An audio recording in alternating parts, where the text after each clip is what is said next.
இந்த தட்டெல்லாம் கொஞ்சம் எச்சைகளை இதை கொண்டு போய் ஓரமா போடுவோம். தானத்திலே சென்று அன்னதானம் பல பேர் தன்னுடைய பாவத்தில் போடுறதுக்காகவும் தன்னுடைய வீட்டு நலனுக்காகவும் இங்க கொண்டு சாப்பாடு போடுறாங்க. சாப்பாடு கொஞ்சம் போடுறாங்க. தயவுசெய்து கொஞ்சம் கூட இறக்காம கீழே நீங்க இறச்சிங்கன்னா உங்களாலே தன்னருளாலே காணால் வரையும் சொல்லுது. நீங்களே அந்த பொருள் கீழே எடுத்த சாப்பாட்டை ஒண்ணு இல்லாம போயிட்டு அங்க டஸ்ட்பின்ல போடுறீங்க. நீங்க இங்க போடுறதால என்ன ஆகுதுன்னா காலில் வந்து கடிக்கிறாங்க. அது பல பேர் காலில் வந்து வழிக்கு விழுறாங்க. இந்த பாவம் உங்களுக்கு வேணுமா? வேணும்னா அப்படியே விட்டுருப்பாங்க. இல்ல கூட்டு ஐயா அதை போட்டு நான் சாப்பாடு கீழே போட்டேன் போய் எப்படி எடுத்துக்கிறோம். நாங்க வந்து வேலை செய்யற அளவுக்கு நீங்க கூட்டிய தாராளமா கொண்டுவோம். ஆகவே சாப்பாடு கீழே இருக்காம நீங்க கீழே இருக்கிற சாப்பாடு 10 பேர் சாப்பிடலாம்.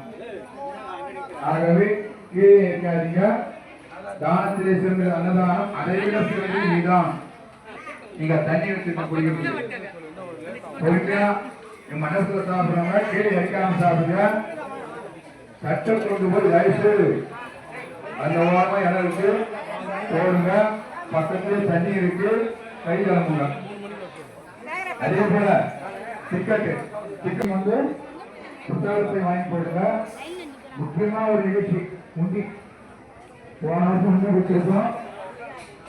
யாரெல்லாம் உண்டி கொடுத்தோம் என்று அன்னதானத்துக்கு ஒரு பேர் நிகழ்ச்சி உங்களால ஒரு நாளைக்கு சேர்க்க முடியலன்னு இருந்தால்தான் ஒரு ரூபாவது வருஷத்துல உங்களால முடிஞ்சிருந்தான் நீங்க உண்டி வச்சிருக்கோம். உண்டி கொடுத்துட்டு சுட உண்டியை வாங்கி போது கேட்டுக்கொள்ளப்படுகிறார்கள். அன்னப்பிச்சை நீங்க சுவாமி தானே வந்து பாதி உற்சாகம் சொல்லி கேட்டு அன்னப்பிச்சை வச்சிருக்கோம்.